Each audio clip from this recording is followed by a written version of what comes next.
پړی په غاړه زما تا ته دروړم التجا ترا معاف کې ګناه تا ته ژړېږمه تا ته ژړېږمه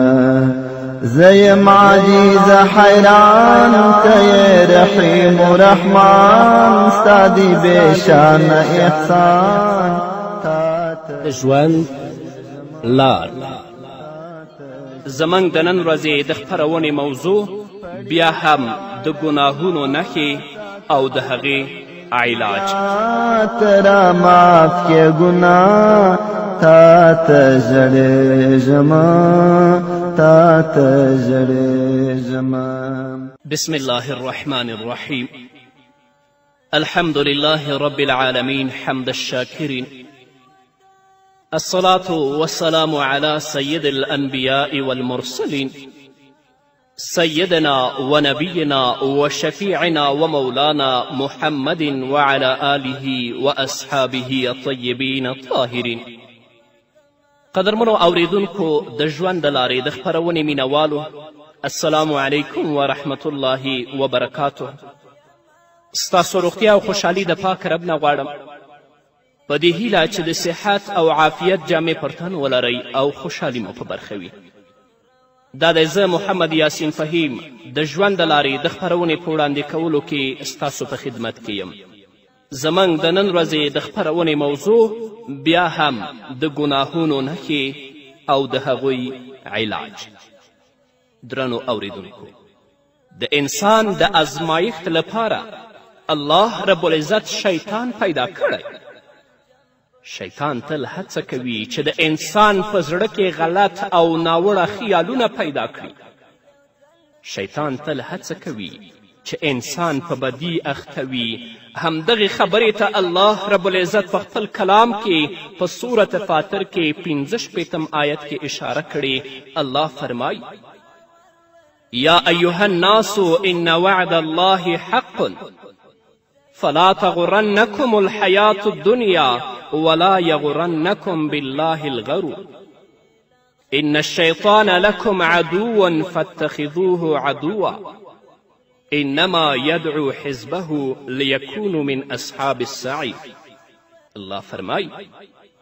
ای خلکو د الله رب العزت وعده په باوري ډول په یقیني ډول په حقه ده له دې امله د دنیا ژوند دې تاسې ونه غولوي تاسې دې دوکه نه کړي او نه د هغه لوی غولوونکی او فریبکار چې شیطان دی تاسې د الله رب العزت په باب وغولوي په حقیقت کې شیطان ستاسې دښمن دی نو تاسې هم هغه خپل دښمن وګڼئ شیطان خپل پیروان خپلې لارې ته د دې لپاره رابولي چې هغوی د دوزخیانو له جملې څخه شي همدارنګه الله رب العزت په صورت اعراف کې 28 آیت کې فرمایي یا بنی آدم لا یفتننکم الشیطان کما اخرج ابویکم من الجنة ینزع عنهما لباسهما ليريهما سوآتهما إنه يراكم هو وقبيله من حيث لا ترونهم إنا جعلنا الشياطين أولياء للذين لا يؤمنون الله فرمایی ای د آدم اولادې داسې دې نه وي چې شیطان تاسې بیا هماغه شان په فتنه کې اخته کړي لکه څنګه چې هغه ستاسې مور او پلار له جنت نه ویستلي وو او له هغو څخه یې د هغوی جامې ویستلې وې تر څو د هغو شرم ځایونه د یو بل په وړاندې لوڅ شي هغه او د هغه ملګري تاسې له یو داسې ځای څخه ویني چې له هغه ځایه تاسې هغوی نشئ لیدلی الله فرمایي موږ دا شیطانان د هغو خلکو سرپرستان ګرځولي د هغو خلکو دوستان مو ګرځولي کوم چې ایمان نه راوړي نو راځئ د الله رب العزت د حکمونو پابند شئ د الله رب العزت د اوامرو پابند شئ د محمد رسول الله صلی الله علیه وسلم د ارشاداتو په رڼا کې خپل ژوند تیر کړئ تر څو د الله رب العزت دوستی حاصله کړئ د شیطان د دوستی نه خلاص شئ او که خدای مکړه شپه او ورځ زموږ په ګناه کې تیره شي د الله رب العزت د حکمونو او د اوامرو پابند نه اوسو د محمد رسول الله صلی الله علیه وسلم د ارشاداتو او د سنتو پابند نه اوسو نو بیا موږ سره د الله دوستی نشته بلکې د شیطان دوستی ده. او الله فرمایي انا جعلنا الشیاطین اولیاء للذین لا یؤمنون. الله رب العزت دې خپل دوستی زموږ په زړه کې ځای کړي. الله دې موږ ته توفیق راکړي چې د هغه د اوامرو او احکامو مطابق عمل وکړو تر څو الله زموږ دوست شي او د شیطان د دوستی نه مو الله وژغوري. لکه څنګه چې شیطان سره د انسان مقابلې لپاره وسله شته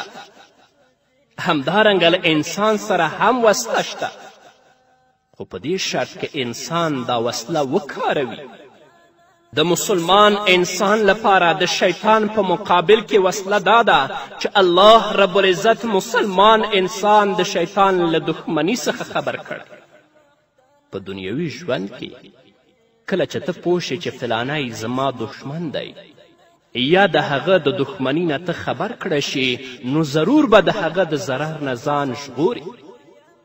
الله رب العزت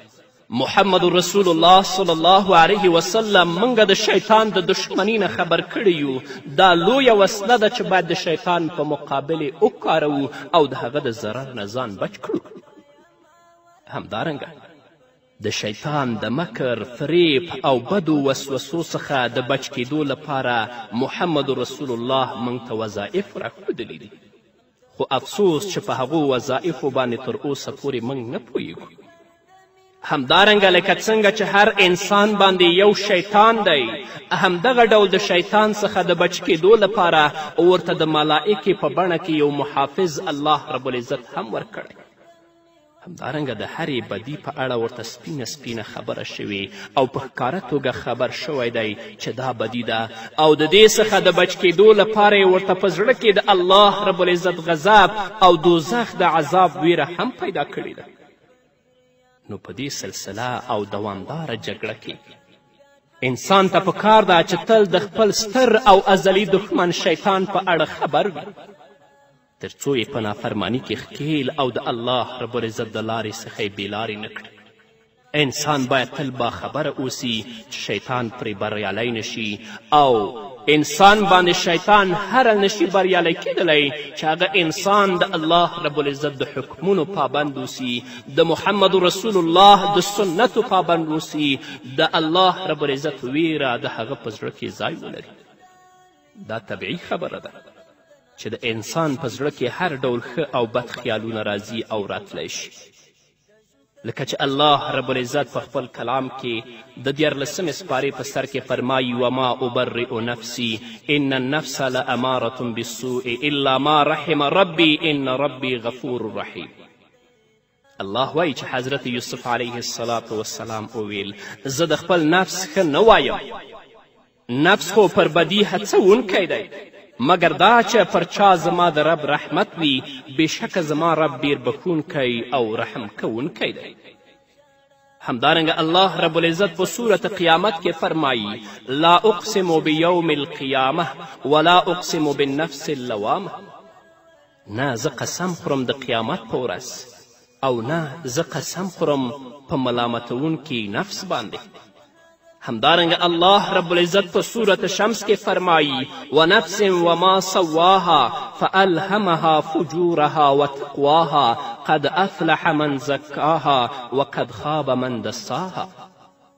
الله فرمایي او په انساني نفس او په هغه ذات قسم چې هغه یې برابر کړ،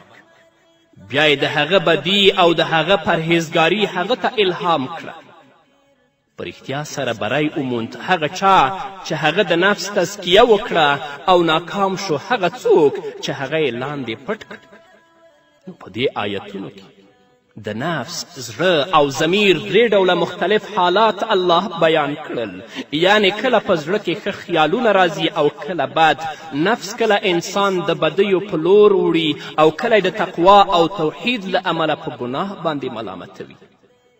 د انسان په زړه او ضمیر کې پیدا کیدونکي او راتلونکي حالات او کشمکش د انسان د آزمایلو لپاره دي، خو انسان باید تل لپاره د الله رب العزت د حکمونو پابند اوسي، د محمد رسول الله د سنتو پابند اوسیږي، تر څو الله رب العزت هغه د شیطان د مکر او فریب او د جال نه وژغوري. همدارنګه د آزمایښتونو له جملې څخه یو ازمیښت مال او دولت سره مینه ده. حلال مال د الله رب العزت نعمت او فضل دی.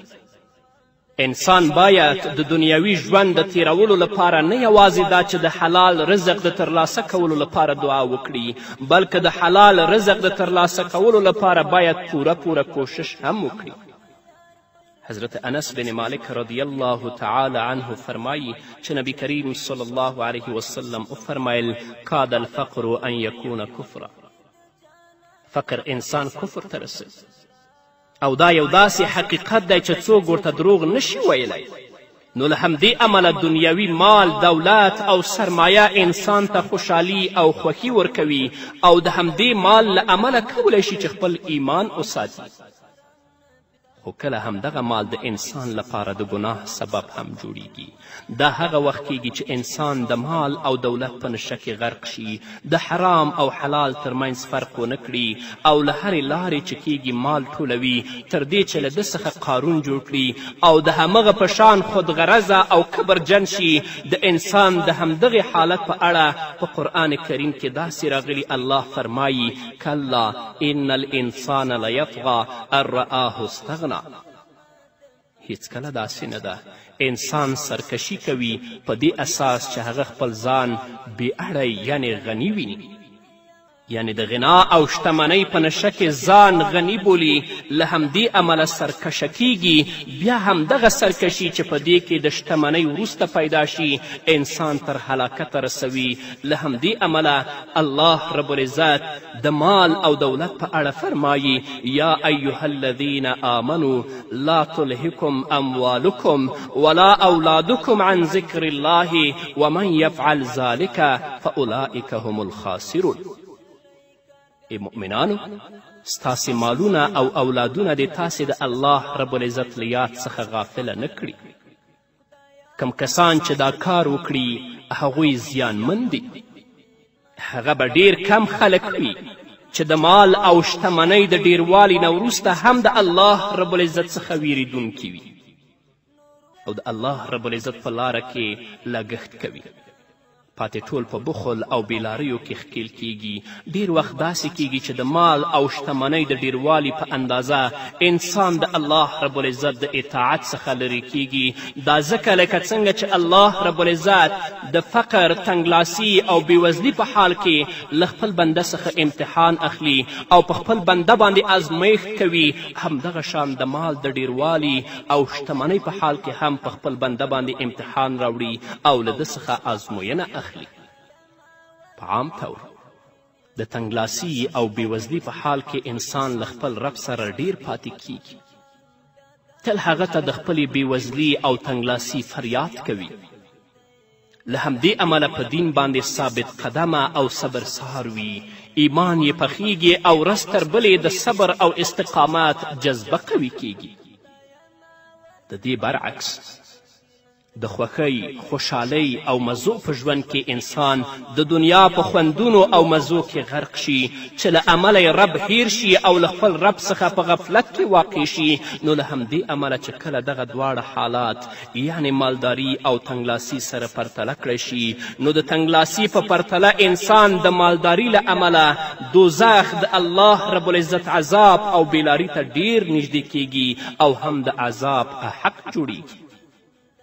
کومه مال چې تاسو ته الله درکړی،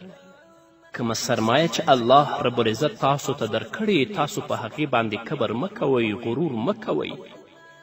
هغه په فسادو، منکراتو او فجایعو کې مه مصرفوئ. دا د الله رب العزت له طرفه په تاسو باندې یو امتحان دی.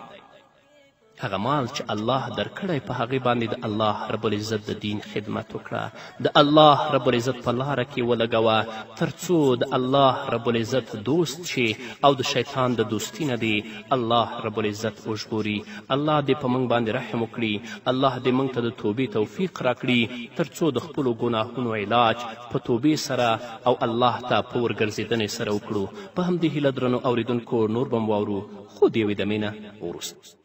ای کبریا بادارا اے د هر چا بادارا یم پژړا بادارا غواړم دی فضل کرم. ای کبریا بادارا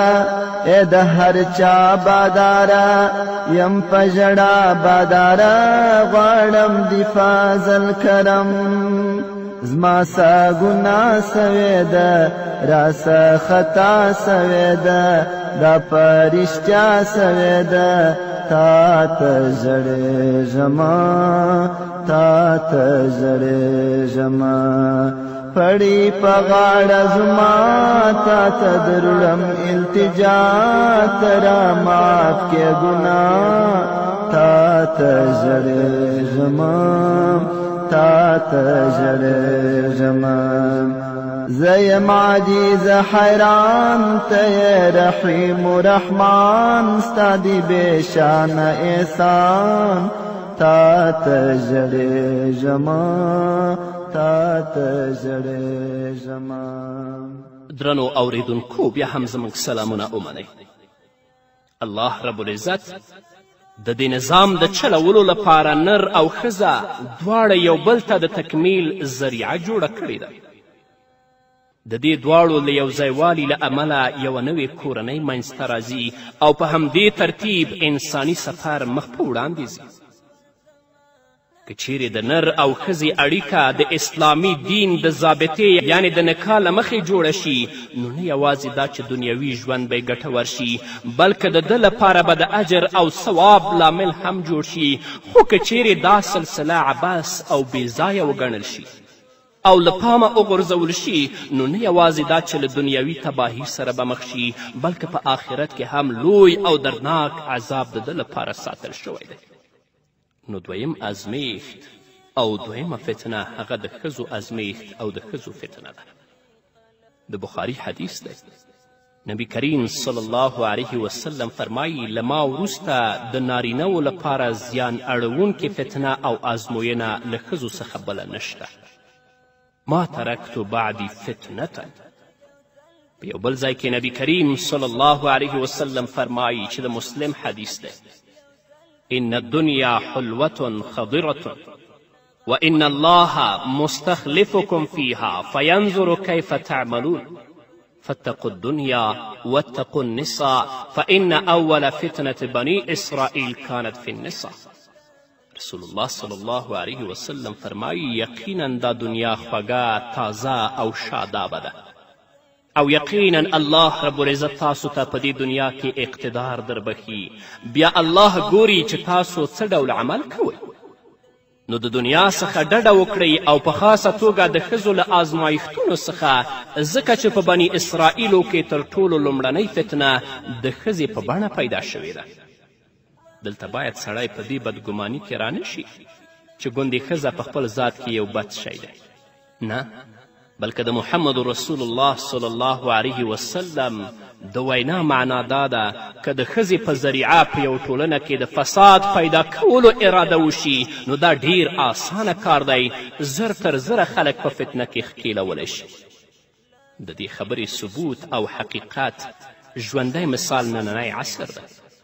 چې په غربي نړۍ کې د ښځو په وسیله څومره فساد او فتنه خپره شوې ده. بلکې نن سبا خو د دې حملې زور تر اسلامي ملکونو هم را رسېدلی او په اسلامي ملکونو کې هم د ښځو له فتنو خپرولو څخه ډیری خلک د هلاکت کندې ته برابر دي. خو که چیرې ښځه نیکه او با اخلاقه وي، د الله د حکمونو پابنده وي، د محمد رسول الله د ویناو پابنده وي، جامه او حجاب اسلامي وي، نو بیا ورته تر ټولو قیمتي دولت هم ویل شوی. لکه چې محمد رسول الله فرمایي، د مسلم حدیث دی، الدنیا متاع و خیر متاعها المرأة الصالحه. ټوله دنیا د خیر سامان دی او تر ټولو ښه سامان نیکه ښځه ده. مطلب دا شو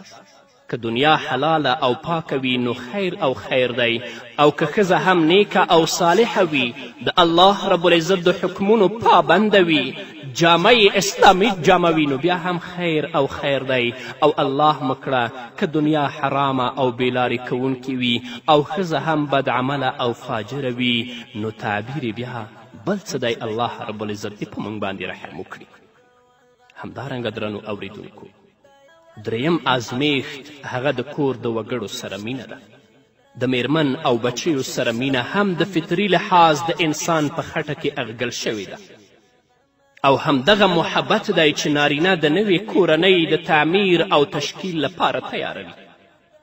داسې هم ویل کیږي چې دا مینه د انسان بنیادی اړتیا هم ده، خو د دې مینې او محبت لپاره ځانګړي حدود او قیود ټاکل شوي دي چې انسان باید له دې حدودو او قیودو څخه ونه وځي. که چیرې د دې حدودو او قیودو خیال ونه ساتل شي او له پامه وغورځول شي، نو همدغه مینه او محبت انسان هلاکت ته رسوي او په دنیوي ژوند کې انسان د ګناه په دام کې نښلي. الله رب العزت په سورة تغابن کې فرمایي: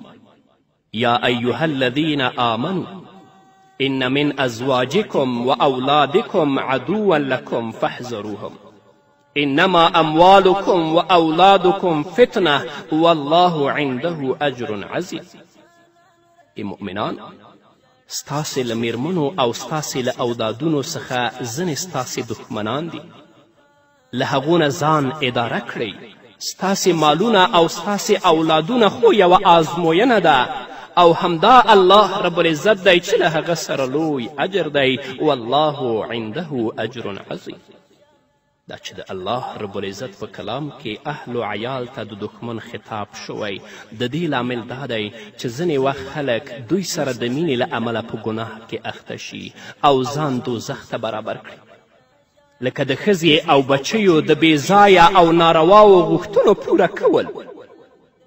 او یا هم د هغوی د بېځایه غوښتنو له امله دې ته مجبوره شي چې حرامې روپۍ لاسته راوړي، او یا هم د بچیو او میرمن لپاره له فرائضو څخه غافله شي. ډیری داسې مشران دي چې د هغو بچیان او د هغو میرمن یا لورګانې دې ته مجبوره کوي چې ته به تلویزیون ضرور کور ته راوړي چې په هغه کې فاسد سریالونه او فاسد فلمونه وګورو. نو ځکه الله رب العزت فرمایي: ان من ازواجکم و اولادکم عدوا لکم فاحذروهم. یا میرمن د خپل خاوند نه ناروا غوښتنې لري، یعنې داسې غوښتنې ترې کوي چې خاوند د هغه د پوره کولو وس نه لري، نو خاوند دې ته مجبوره کیږي چې حرام وخوري، د سود کاروبار وکړي، یا په رشوت باندې د خپلې میرمنې هغه غوښتنې پوره کړي.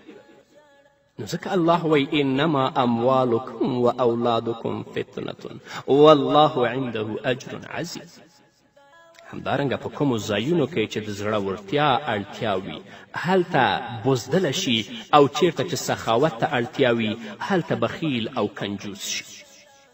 همدې خبرې ته محمد رسول الله صلی الله علیه وسلم داسې اشاره کړې: ان الولد مبخلة مجنبة مجهلة محزنة. اولاد د انسان د بخیلی، د انسان د بزدلی، د انسان د جاهلی، د انسان د پریشانی ذریعه جوړیږي. نو د هر څه چې الله رب العزت درکړي دي دا د الله رب العزت له طرفه یو امتحان دی. راځه د الله رب العزت د حکمونو پابند شه، د الله رب العزت د اوامرو پابند شه، خپل ژوند د الله رب العزت د کلام په رڼا کې، د محمد رسول الله د ارشاداتو په رڼا کې تیر کړه تر څو الله درنه راضي شي. همدارنګه د خپلو ګناهونو علاج په توبې او په تقوا سره وکړه. الله رب العزت دې په موږ او تاسو ټولو باندې رحم وکړي. الله دې موږ او تاسو ټولو ته د نیکو اعمالو توفیق راکړي. په همدې هیله درنو اوریدونکو دا وه زموږ د نن ورځې خپرونه چې ستاسو درانه حضور ته وړاندې شوه. تر بلې خپرونې پورې چې زه بیا هم ستاسو درانه حضور ته راځم، تاسو ټول په لوی او بخونکي الله سپارم. پاتې ژوند مو نیکمرغه، ښاد، بریالي او کامیاب اوسئ. جوړ دی بشر کی انسان، پشا هنر کی انسان، پر ټولو بر کې انسان ته خالق د عالم جوړ دی بشر کې انسان پشا هنر کې انسان پر ټولو بر کې انسان ته خالق د عالم ګل د ګلزار دی کړم زه په حسن بار دی کړم زه ظلمي سردار دی کړم زه تا ته ژړېږمه تا ته ژړېږمه پړی په غاړه زما تا ته دروړم التجا ترا معاف کې ګناه تا ته ژړېږمه تا ته ژړېږمه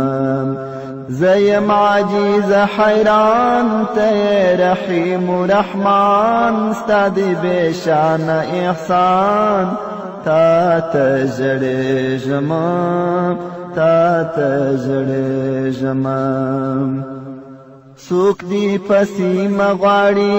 بل په بدیا کې ویاړي څوک په خلوت کې ژاړي هر یو دی ستا په طلب څوک دی پسې مغواړي بل په بدیا کې ویاړي څوک په خلوت کې ژاړي هر یو دی ستا په طلب د ټولو یو هدف دی ستا د رضا مطلب دی ټول که عجم عرب دی ستا د کرم پتما ستا د کرم پتما پړی په غاړه زما تا ته دروړم التجا ترا معاف کې ګناه تا ته ژړېږمه تا ته ژړېږمه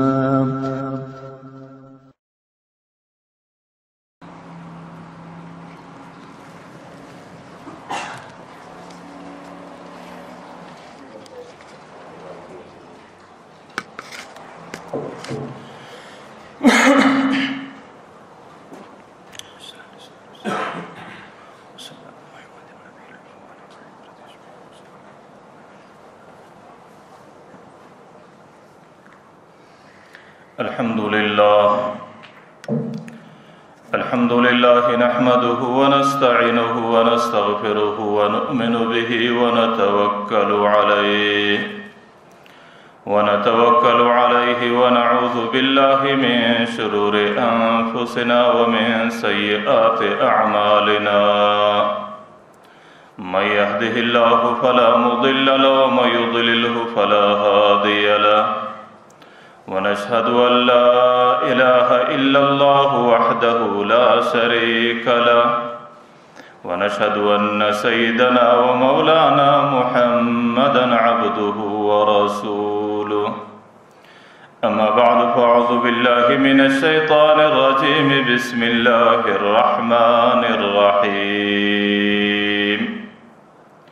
يا أيها الذين آمنوا قوا أنفسكم وأهليكم نارا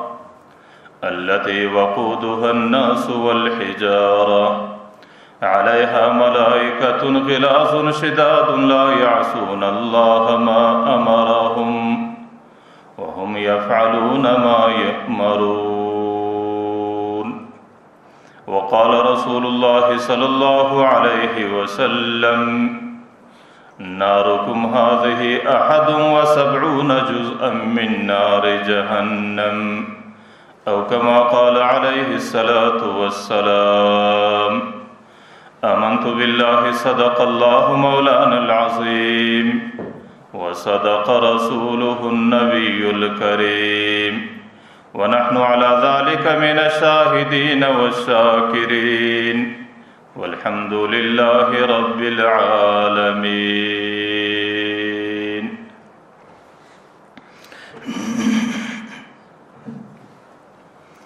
محترم حاضرین د روژې مبارکه میاشت روانه ده او د جمعې مبارکه ورځ ده غالبا د دې میاشتې آخرنۍ جمعه مبارکه ده د دې ډېر زیات قدر کول د دې په هره لمحه لمحه کې د الله تعالی طرف ته متوجه کېدل او د دې هره لمحه او ګړی د الله تعالی په ذکر او عبادت کې تیرول او بیا خاص کر فرشتونه طریقه سره فصفا زړه سره د الله تعالی سره صلح کول، الله تعالی ته پر خپلو ګناهونو باندې توبه کشل او د ننواتې په شکل باندې د الله تعالی کور ته راتلل او په ډېره دردمانه او افسوسجنه طریقه سره او په ډېره غوښتونکې ښه غوښتونکې طریقه سره د الله تعالی دربار کې د جهنم ازادي غوښتل. ځکه د پیغمبر علیه الصلاۃ والسلام حدیث مبارک دی چې کله دا میاشت راسي نو یو مسلمان به 4 کاره په کثرت سره کوي. اول به د لا اله الا الله د کلمې ذکر په کثرت سره کوي، که حالت د ناست دی، که حالت د ولاړ دی، که حالت د فروت دی، که حالت د روان دی، که د هر قسم مصروفیات او حالت د انسان به زندورز ټوله د لا اله الا الله په ذکر کې تیری. او دویم نمبر به د خپلو ګناهونو متعلق د الله تعالی حضور کې توبه پیښوي او استغفار په کثرت سره وایي او د الله تعالی سره د خپلې بخښنې او د مغفرت طلب او تقاضا کوي. او دریم نمبر به د الله تعالی جنت ته ځان شوقمن جوړوي او په ډېره عاجزانه طریقه سره به د الله تعالی سره د جنت طلب کوي. او څلورم به د یو بیریدونکي انسان په شکل، د یو ګناهګار انسان په شکل، یو د الله تعالی څخه د بیریدونکي انسان په طریقه باندې به د الله تعالی دربار کې د جهنم څخه د ازادۍ فنا غواړي، د الله تعالی دربار کې بخښنی او الله تعالی ته خپل لاس پورته کوي چې الله ګناهګار یم، د خپل بد عمله په خاطر د جهنم سره مخامخ یم، یا الله ستا دربار کې د جهنم څخه ازادي غواړم. نو د کثرت په شکل د لا اله الا الله ذکر کول او پر خپل ګناهو باندې پښیمانی کول او د الله تعالی سره د جنت مطالبه کول او د الله تعالی د قیدخانه جهنم څخه ازادي او فنا غوښتل. پیغمبر علیه الصلاۃ والسلام وايي د یو مؤمن په دې میاشت کې 4 کار دای. بیا خاص کر دا سلرم کار چې د جهنم څخه فنا غوښتل دا ډېر اهم عمل دی او دا ډېر قابل د توجه عمل دی. په دې وجه باندې اهم دی او په دې وجه باندې قابل د توجه دی چې زموږ او ستاسو دې طرف ته بالکل توجه نشته چې جهنم دی شي. جهنم د یو ډېر خوفناک او بیرونکي ځای نوم دی. موږ او تاسو سهار او ماښام د دنیا په مصروفیاتو کې لګیا او د دنیا په امورو کې داسې محو سوي انسانان چې په خدای قسم نه د جهنم فکر سره دی، نه د عذاب قبر فکر سره دی، نه د الله تعالی حضور کې د پیښېدلو فکر سره دی او نه د جنت او جهنم ډېر طلب او غم را سره دی. او موږ دومره بې احساسه او په بې حسه طریقه باندې زندگی تیرو. که چیرې زه دا ووایم چې په خپل لاس سره، په خپل محنت سره، په خپل کوشش سره خپل ځان و خپل جهنم ته ور اچو، لا به هم ډېره بې ځایه نه وي. نو په دې خاطر باندې د دې څلرم عمل متعلق چې د جهنم څخه فنا غوښتل او د الله تعالی دربار کې د یو عاجزه بنده په شکل باندې کښېنستل، د دې متعلق یو څه مختصره مذاکره کوو. ځکه ما درته ویل د روژې آخرنۍ جمعه ده. د روژه مات پر وخت باندې الله تعالی دومره انسانان د جهنم څخه ازادوي چې د روژې د سره څومره انسانان د جهنم څخه آزاد شوي دي. د روژې د سره پر هر روژه مات چې څومره انسانان د جهنم څخه آزاد شوي دي، بیا د جمعې په ورځ چې څومره انسانان آزاد شوي دي، د هغې چې څومره شمار او عدد راغلی دی په نن مازدیګر کې د هغې ټولو د شمار او د عدد مطابق انسانان الله تعالی د جهنم څخه آزادوي چې د هغې شمار سړی په کروڑونو نشي یادولی، د هغې شمار سړی په کربونو نشي یادولی. هغې متعلق سړی دا ویلی سي چې نن د روژه مات پر وخت الله تعالی بې شماره انسانان د جهنم څخه آزادوي. نو د جهنم متعلق لږ تفصیل بیانول او د جهنم څخه د ازادۍ د فنا غوښتلو طریقه د ازادۍ او فنا غوښتلو طریقه بیانول. بیا هر سړی عاقل دی، هر سړی بالغ دی، هر سړی په ښو بدو باندې خبر دی چې په کوم شکل سړی ته میسر او اسانه په هغه شکل خپل ځان د جهنم څخه آزادول او د خپل رب سره صلح او جوړه کول. حضرت جبرائیل علیه السلام د پیغمبر علیه السلام حضور ته راځي. د روایاتو خبره ده پیغمبر علیه السلام پوښتنه ځین کوي چې جبرائیل د جهنم یو لږ معلومات راکړه، جهنم څنګه ځای دی؟ حضرت جبرائیل علیه السلام ورته ویل د الله رسوله الله تعالی چې کله جهنم پیدا کړي نو زر کاله په جهنم کې اور بل کړي، په دې خاطر چې د جهنم په اور کې تیزی راسي. نو زر کاله بعد هغه اور رنگ تک سرس الله تعالی په امر باندې د الله تعالی فیصله دا و دویم زر کاله دویم غش بیا زر کاله الله تعالی د تیزی په خاطر دا اور بل کړي چې کله 2000 کاله د دې اور فرسونو د دې اور رنگ تک ژړس. دریم ځل بیا الله تعالی زر کاله دا اور مسلسل بل کړي. نو دا الله رسوله دا غیر رنگ اوس تک تور سو د تاریکی شپې په شکل باندې، نه دا غي په لمبو کې اوس کمای راځي، نه دا غي په سپروټو کې د دې ثبات څخه سړواله راځي. نو د روایت خلاصه دا و چې حضرت جبرائیل علیه السلام پیغمبر علیه السلام ته وایي چې د جهنم اور د تیزی په خاطر باندې 3000 کاله بل سوی دی. د 3000 کاله بلېدو څه وروسته اوس نه د هغې په سکروټو کمی سته، نه د هغې په لمبو کې کمی سته، نه د هغې په ګرمي کې کموالی راځي.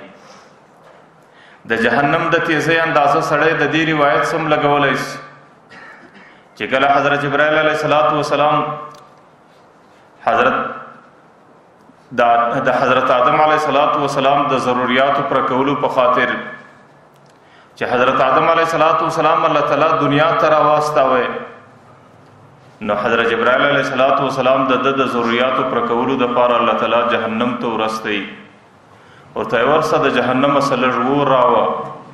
چې حضرت آدم علیه السلام پر هغې باندې د دنیا گزاره کوي، چې پر هغې باندې فخلی کوي، پر هغې باندې د ځان ضروریات پوره کوي او پر هغې باندې د دنیا گزاره ځان ته اسانه کوي. نو ای جبرائیل د جهنم سره ور د حضرت آدم علیه السلام د دنیا د ضرورت لپاره راوړه. حضرت جبرائیل علیه السلام چې کله جهنم ته راغلی نو د جهنم چې کومه متصرفه فرشته ده د مالک په نامه باندې، نو د هغې درخواست د هغې حضور کې دا درخواست کوي چې د حضرت آدم علیه السلام د دنیوي ضروریاتو په خاطر باندې د جهنم سره ژور غواړم. هغه فرشته حضرت جبرائیل علیه السلام ته وایي چې ته به د آدم علیه السلام د ضروریات دپاره څومره زره اور وړې؟ نو حضرت جبرائیل علیه السلام ته وایي چې د یوې چوارې مقدار، د یوې وچې خورما مقدار. هغه مالک فرشته ورته وایي جبرائیله که ته د یوې چوارې اور د دنیا ته ورسوې بیا خو به د هغې د ګرمایۍ په خاطر دا اسمانه اوه مځکې دا به ویلې سي او په تورو اوبو به بدل سي، بیا به حضرت آدم علیه السلام پر کوم ځای باندې گزاره کوي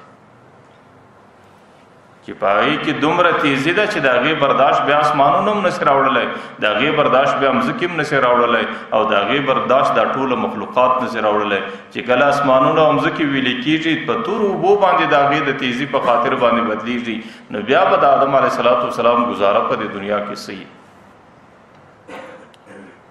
حضرت جبرائیل علیه السلام د هغه فرشتې څخه پوښتنه کوي چې آخر څومره اور؟ چې کله د اخیسا هغه فرشته بیا ورته وایي چې ای جبرائیله نو چې ته یوه چواره اور نشې وړلی بیا به څومره وړې؟ نو حضرت جبرائیل علیه السلام ورته وایي د یوې چوارې د خورما د مندکې په مثال اور راکړه. نو هغه فرشته ورته وایي د یوې خورما او د چوارې د مندکې په مقدار اور که ته دنیا ته ورښکاره کې بیا چې د دنیا څومره زندګي تېره سي د اسمانه څه به یو څاڅکی باران څوک ونه ویني، بیا چې د دنیا څومره زندگی تیره سي د مځکې پر مخ به یوه زره شنګښتیا د ګرمۍ په خاطر څوک نه وویني، نو بیا به هلته د حضرت آدم علیه السلام گزاره څنګه وي؟ آخر حضرت جبرائیل علیہ السلام د الله تعالی حضور کې خواست کوي چې یا الله د حضرت آدم علیہ السلام د گزارې د پاره څومره اور یوسم. نو الله تعالی ورته جبرائیل د جهنم څخه د اور یوه ذره راواخه او هغې ته د سړوالي په خاطر په یو غټ سمندر کې 80 ځله غوټه ورکه او د هغې څه وروسته دنیا ته راپورته کړه چې حضرت آدم علیه السلام ګزاره ورباندې وکړي. حضرت جبرائیل علیه السلام یوه ذره مقدار اور اخلي او د مځکې په یو بې پایانه سمندر کې 80 واره غوټه کوي او د 80 واره غوټه کېدو څه وروسته دنیا ته راپېښوي او د دنیا پر یو لوی غره باندې ایږدي چې د هغې د تیزۍ په خاطر باندې هغه غر ټوله ویلي سو. د هغې څه هغه دود پورته سو. هغه دود یا په کاڼو باندې ننوتی چې نن یې ما او تا د کولو په شکل استعمالو. هغه دود یا په لرګیو په بوټو باندې ننوتی، لیکن د دنیا نظام د هغه یوې ذرې اور برداشت هم نسو کولی. هغه ذره دوباره برته جهنم ته ځان ورسوي. نو نن چې زما او ستا په کورو کې کوم اور بلیږي چې ما او تا د هغې یوه ذره پر دې لاس باندې یو ګړی تکیه کولی نسو او ما او تا د هغې یوه ذره یو ګړی برداشتولی نسو، نو دا د جهنم د هغې اور دود دی چې کوم اور الله تعالی د قیامت څخه وروسته په جهنم کې د ګناهګارانو انسانانو د سوځلو دپاره تیار کړی دی. چې کله د دود په دې شکل باندې تیزي نو د هغې اور تیزي به په کوم شکل باندې. اوس دا یو حقیقت دی، دا څه مسخرې نه دي، دا څه تماشې نه دي، دا څه نقلونه نه دي، دا څه قصې نه دي. زموږ دا ایمان دی، زموږ دا عقیده ده چې دا جهنم هم تیار دی او دا جنت هم د دې انسانانو دپاره تیار دی. او زموږ ایمان او عقیده ده چې پیغمبر علیه السلام او قرآن کریم موږ او تاسو ته د جنت او د جهنم څومره حالات پیش کړي دي، دا 100% کې برحق او رښتونی دي. د پیغمبر علیه السلام یو روایت راځي چې د قیامت په میدان کې د جهنم په دوران کې به د ټولو څخه کمترین عذاب چاته ورکول کیږي. یو سړي ته به د قیامت میدان ته 2 چپلکې 2 چوټې د جهنم سره وکاږي، نو هغه چوټې به د دې سړي په دې پښو باندې ورواغوندي، دی به د قیامت په میدان کې ګرځي. نور نه دی په جهنم کې دی، نه و جهنم ته ورشوه سوی دی، نه د جهنم په دورانیه کې دی، بلکې دی د قیامت په میدان کې ګرځي، صرف د دې 2 پښو چوټې د جهنم دي. د هغې اثر به دا چې د هغې چوټو په خاطر به د د دماغ مازغه داسې خوټ کېږي چې د ده سره څنګ ته تېرېدونکي انسانان به د هغې خوټکهاری اوري. د هغې اثر به دا چې دا د ده 2 زامې دا به مکملې سکروټه وي او د هغې اثر به دا چې د ده د خولې څخه کومه ساه راوځي هغه به ټوله لمبه وي، او چې د ده په نس کې کومې کلمې او امور دي او اندامونه دي هغې به ټول د ده د نس څخه شوه سوي او د قیامت په میدان کې به په مځکه کې ورپسې سکېږي. او د ده به دا عقیده وي چې په ټوله قیامت کې ماته سختترین عذاب دی، لیکن پیغمبر علیه السلام وایي په ټولو جهنمیانو کې د دې سړي د ټولو سپک عذاب دی. چې کله د جهنم د 2 چوټو دا اثر دی، چې کله د جهنم د 2 چپلکو دا اثر دی، نو چې د کم کم نصیبه 2 پښې په جهنم کې د هغې به څه حال وي، چې د کم کم نصیبه نیم بدن په جهنم کې د هغې به څه حال وي، چې د کم کم نصیبه ټوله زندگی په جهنم کې روانه د هغې به کوم حالت دي. دا و چاته ورکول کېږي؟ هغه نوجوان چې هغې د فخر په شکل، د فیشن په شکل، په دې نیت و اراده باندې چې زه په معاشره کې ښه وایسېږم، هغې د لاپروایۍ په خاطر د خپلې پیسې در بجلکو لاندې زړوي، یا په کور کې یا په مسجد کې یا په بازار کې یا په دفتر کې، په هر ماحول کې چې ګورې په دې نیت باندې چې زه ښایسته وایسېږم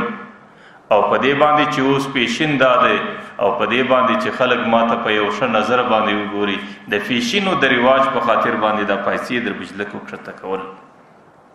د هغې سزا به دا وي چې بیا به د قیامت په میدان کې د په پښو باندې د جهنم سکروټ چپلکي او د هغې اثرات چې ما ستاسو مختفي شو، د هغې به دا اثرات دي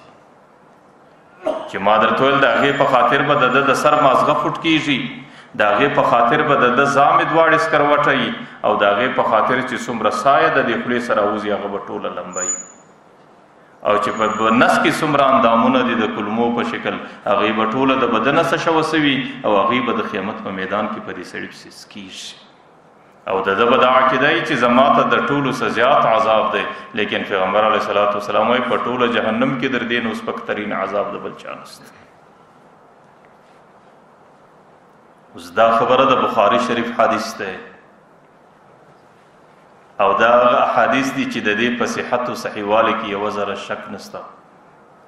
که د چا وزړه ته لویږي کې نه لویږي، که د چا په دماغ کې خبره راځي او که نه راځي، چې کم سړی د لاپرواهۍ په شکل، د غفلت په شکل، د فیشن په شکل، دا رواج په شکل د خپلو پایڅو سره لاوبالي کوي، هغې ته د قیامت په میدان کې دا حالات ګوري. آخر به انسان څو در څو پورې د ماحول په خاطر، د رواج په خاطر، د دنیا په خاطر، د خپلو نفسانی خواهشاتو په خاطر خپل ځان ودې جهنم ته تیاروي. پیغمبر علیه صلات وسلام د جنت او د جهنم سیر کوي او پیغمبر علیه صلات وسلام په ټوله انسانیت کې زموږ او ستاسو دپاره ډېر بیرونکی انسان ذات دی چې موږ او تاسو د جهنم څخه څومره بیروي. پیغمبر علیه صلات وسلام وایي زما او ستاسو مثال داسې دی لکه زه یو بنده در دې غاړه نسم، در دې لاس یې نسم، در دې ګریوان یې نسم، د جهنم څخه راکشوم او دی ټالۍ وایي او دی زورونه کوي او دی زما څه تیښته کوي او په منډه ورځي په هغه جهنم کې ځان اچوي. زما مثال دا دی چې تاسو د جهنم سره ګرځوم او ستاسو کوشش دا دی چې په منډه باندې ځان در جهنم پورې رسوئ. د دې څه مطلب؟ د دې مطلب دا دی چې پیغمبر علیه صلات وسلام د جهنم ټولې لارې راته روښانه کړي دي چې سړی دا لار دی د جهنم د تللو ده، دا لار دی د جهنم د تللو څه ده، دا لار دی د جهنم ده او دا لار دی د جهنم ده.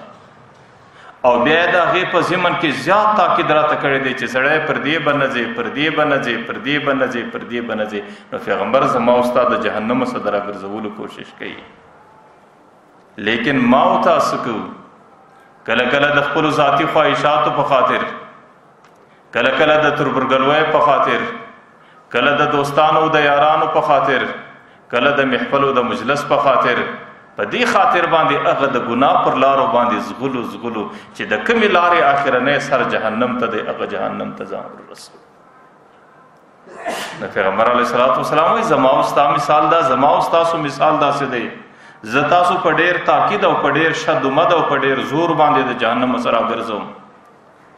لیکن د هغې په مقابل کې تاسو منډې وهئ، تاسو زغلی او په ډېر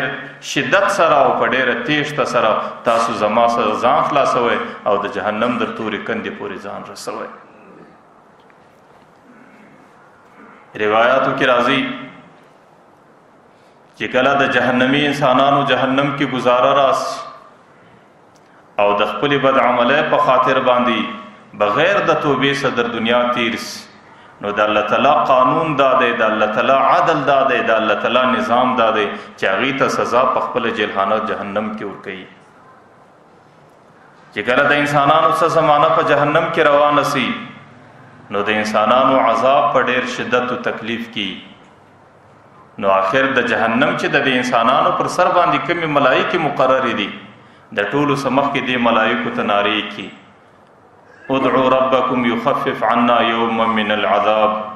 تاسو خو د الله تعالی څخه دا وغواړئ چې الله تعالی خو یو ورځ عذاب را باندې کم کړي. عذاب څنګه عذاب دی، کوم ځای کې گزاره ده او څنګه زندگی ده په جهنم کې چې د کوم اوبو سره د دې گزاره ده. روایتو کې راځي که د هغې یو غړف دی دنیا ته راښکاره کې چې په دنیا کې څومره سمندرونه دي د هغې د ګرمۍ په خاطر به ټوله په جوش کې راسي. که د هغه جهنم یوه سکروټه مقدار اور دی دنیا ته راښکاره کې د هغې د ګرمۍ په خاطر به دا اسمان او مځکې دا ټوله ویلې او په تورو اوبو به بدل سي. اوس دا سکروټه د ده د خونې فرش هم دی، دا سکروټه د ده د خونې چت هم دی، دا سکروټه د ده د خونې چاردیواري هم ده او په دې کې د دې جهنمي استوګنه ده. روایاتو کې راځي که چیرې یو د ستنې د سپم مقدار د جهنم هوا د دنیا ته راښکاره سي، بیا به په دې ټوله دنیا کې ژوندی سره مخلوق هغې زندګي تیره نه کړي، ټول به د سوځلو تباهۍ سره مخامخ سي. لیکن جهنمی په دې جهنم کې څنګه ناست دی؟ دی چې په کومه کوټه د جهنم کې ناست دی، د روایاتو فتوا بخ باندې د یوې وژې صدر بلې وژې پورې دومره سور دی لکه درې شپې او ورځې چې یو تیزره و آس سفر کوي، دومره د دې جهنم د یوې جهنمي یوه وژه او بله وژه ده. او د ده په بدن کې چې کوم اندامونه دي، غاښ پیغمبر علیه الصلاة وسلام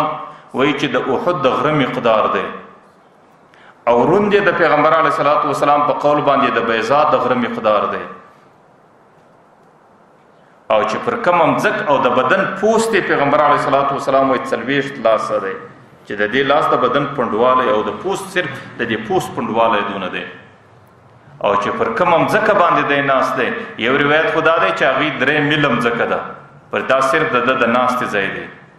او د حضرت عبدالله ابن عمر حدیث دا دی چې د هغې د ناستې ځای دومره مځکه ده لکه د مکې صدر مدینې پورې چې څومره مځکه ده. نو په دې شکل باندې جهنمی په جهنم کې استوګنه کوي او د جهنم د عذابو سره مخامخ دی. چې کله د جهنم زندگی ډیره ورته ترخه سي،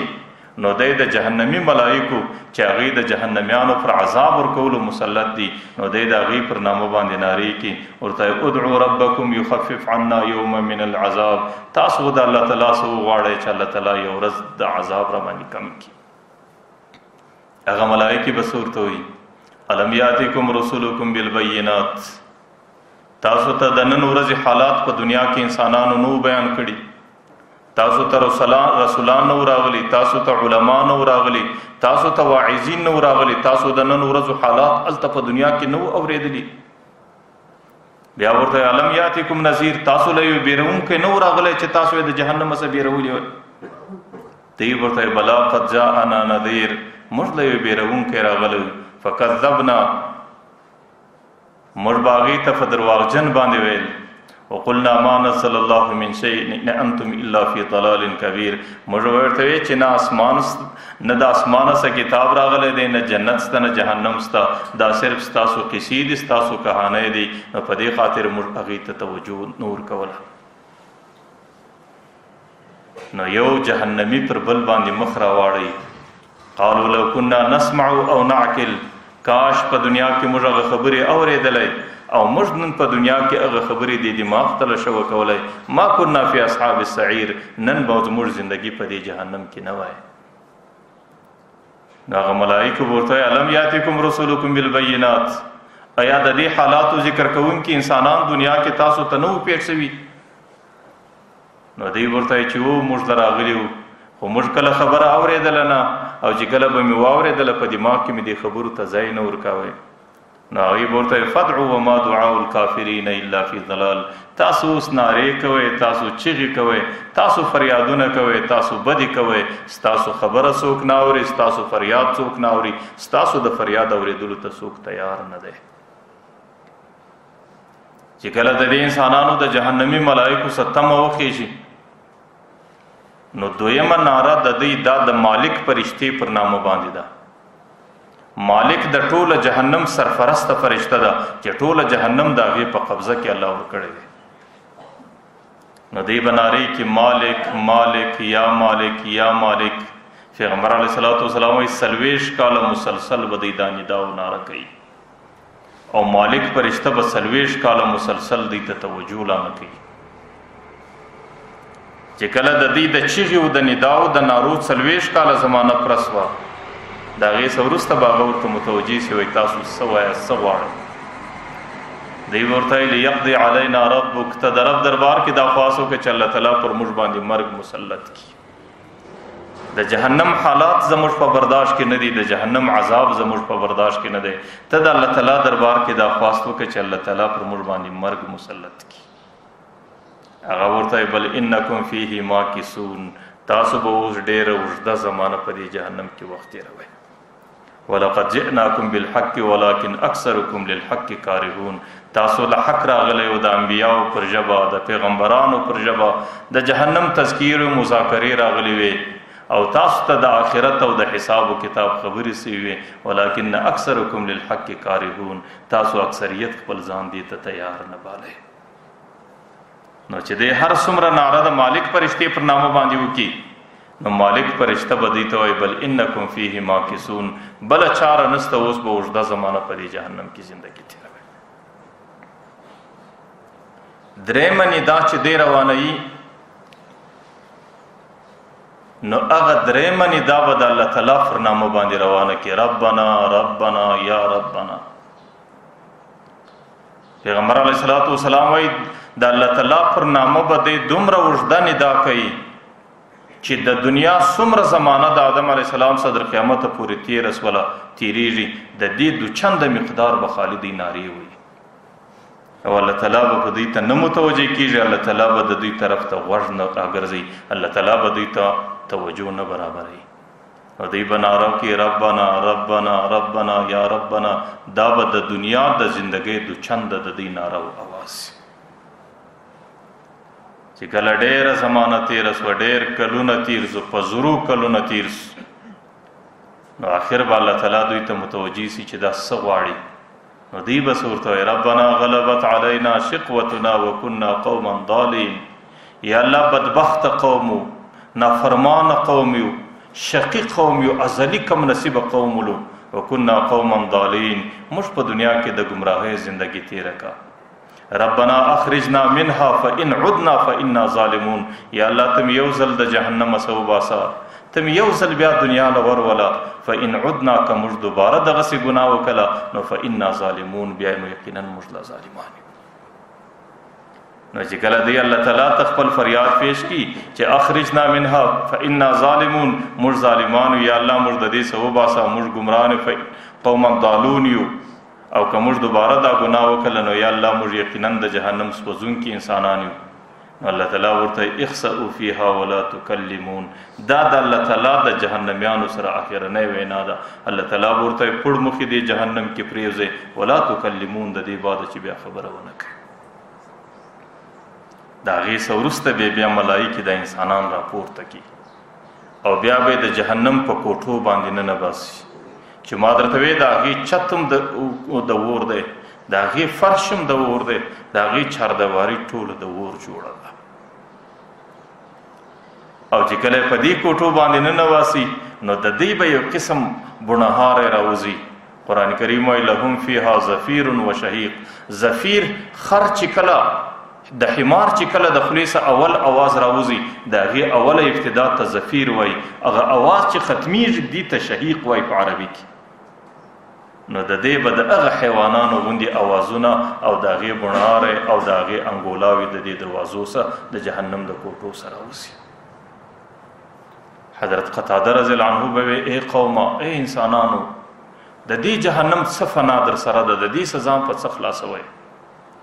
ایا پر دې جهنم باندې صبر کولی سئ ایا د دې برداشت کولی سئ که چیرې د جهنم څه فنا نسته در سره او د جهنم د دې حالاتو برداشت نسئ کولی نو د خدای په خاطر باندې د الله تعالی عبادت په دنیا کې ډېر اسانه دی راسئ د الله تعالی عبادت ته متوجه سئ او د الله تعالی د عبادت په خاطر د جهنم د دې حالاتو څه ځان وګورئ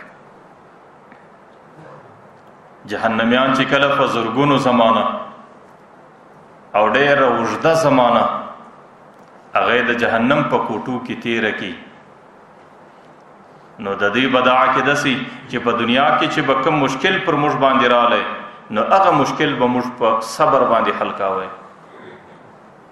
راسئ ندا به نه کو نارې به نه کو فریاد به نه کو پر دې حالاتو باندې به صبر و برداشت وکړو د صبر په خاطر به زموږ سره خبره اسانه سي ځکه الصبر مفتاح الفرج د هر مشکل کلي هغه صبر ده نو په صبر به موږ ته د جهنم حالات اسانه سي نو بیا به زر کاله مسلسل دی د جهنم پر دې حالاتو باندې صبر کوي لیکن د صبر په بدل کې به د هغې په عذاب کې یوه ذره کمی نه راځي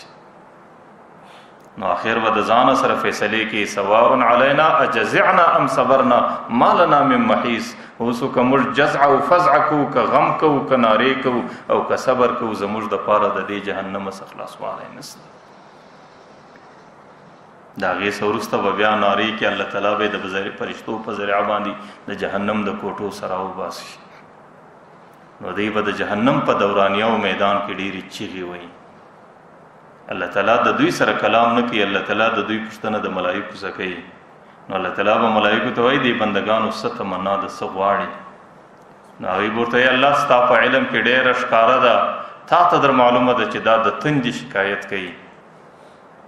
او دا د اوبو طلب کوي او دا د تندې څه چیغې وایي. نو الله تعالی به د جهنم پر سر باندې یو سره وریځ راولي. هغه سره وریځ به د جهنم پر سر باندې ودرېږي. د دوی به عقیده داسې چې د دې وریځې سبب پر موږ باندې باران راځي، د دې سبب پر موږ یخه هوا راځي. لیکن د الله تعالی د قدرت په خاطر به د هغې وریځې سره پر دې انسانانو باندې داسې ماران، داسې لړمان راوورېږي چې د هغې لړم په یو نیش باندې به 1000 کاله دی په درد کې پرله اوړي.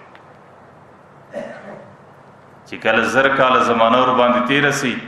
نو د هغې لړم د نیش زار لږ آرام سي. نو دویم ځل به د دې پر سر باندې الله تعالی توره وریځ راولي. نو د هغې تورې ورځې متعلق به د دې دا عقیده وي چې یاره د دې تورې ورځې څخه به پر موږ باندې باران کېږي، ځکه دنیا کې عادت د الله تعالی دا و چې د تورې ورځې په خاطر الله تعالی پر انسانانو باران کوي. لیکن هغه توره ورځ کې به دا اثر چې د هغې په خاطر به الله تعالی پر د انسانانو باندې د داسې اژدها مارانو باران وکړي چې د هغې په یو نیش باندې به بیا 1000 کاله دی پرله اوړي.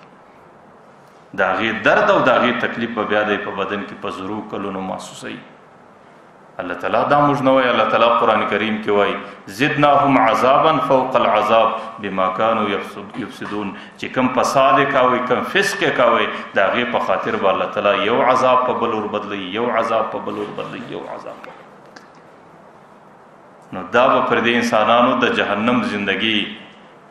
او هغه سړی چې بغیر د توبې څخه په ګناه باندې ککړ د دنیا ستیر سو او د قبر تورې کندې لورلی.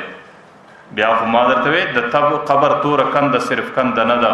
دا هم د الله تعالی د عذابونو سمندر دی چې هلته به داسې حالات ما لا عین رأت ولا اذن سمعت ولا خطر على قلب امرئ چې هغه حالات به نه سترګو لیدلي، نه به غوږو اورېدلي، نه به د انسان په دل و دماغ کې د هغې تصور و فکر راغلی.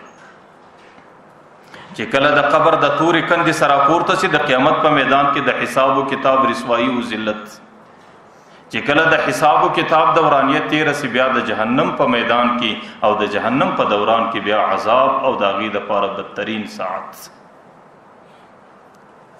دا د الله تعالی قانون دی، دا د الله تعالی فیصله ده. زمنم د الله تعالی رحم دی، لیکن د الله تعالی رحم شاذ دی په دې خاطر چې د هغې مورد معلوم نه دی چې د الله تعالی رحم به پر چا راځي او پر چا به نه راځي. لیکن د الله تعالی ضابطه او قاعده دا ده چې کوم سړی په ګناه باندې لړلی د دنیا سره رخصت سو بیا به الله تعالی هغې ته د جهنم په دې دورانیه کې سزا او عذاب ضرور ورکوي. نو د جهنم څخه د فنا غوښتلو په خاطر د ټوله کال بهترین ورځې هغه رمضان المبارک او د روژې میاشته ده، او په روژه کې بیا د ټولو څخه بهترین ورځې هغه دغه اخرنۍ عشره ده، او په دې اخرنۍ عشره کې د ټولو څخه بهترین ورځ د نن مازدیګر ورځ ده. چې کله د روژه مات وخت راځي د اولې روژې څخه ونیسې بیا در دې اوسه پورې چې پر هر روژه مات څومره انسانان آزاد سوي د جهنم څخه دي، او د تیرو جمعو په مازدیګرو چې څومره انسانان د جهنم څخه آزاد سوي دي د هغو ټولو په مقدار او د هغې په اندازه باندې صرف الله تعالی په نن مازدیګر کې انسانان د جهنم څخه آزادوي. ما مخکې درته ویل که د هغې عدد موږ او تاسو په عربونو یاد کړو، که د هغې عدد موږ او تاسو په کربونو یاد کړو، لیکن د الله تعالی په علم کې چې څومره انسانان دي هغومره انسانان به په نن مازدیګر کې د جهنم څخه ازادېږي. لیکن څنګه به ازادېږي؟ د چا ازادي به وي؟ د هغه چا ازادي به وي چې هغې د نن مازدیګر په دورانیه کې د خپل رب سره صلح وکړي. فخدای قسم د الله تعالی د خپل عرش پر فضا باندې نن د دې بندگانو و صلح ته په انتظار باندې ناست دی چې زما کم بنده به زما سره جوړه کوي، زما کم بنده به ما ته راوړاندې کېږي او زما کم بنده به ما ته راپېښېږي.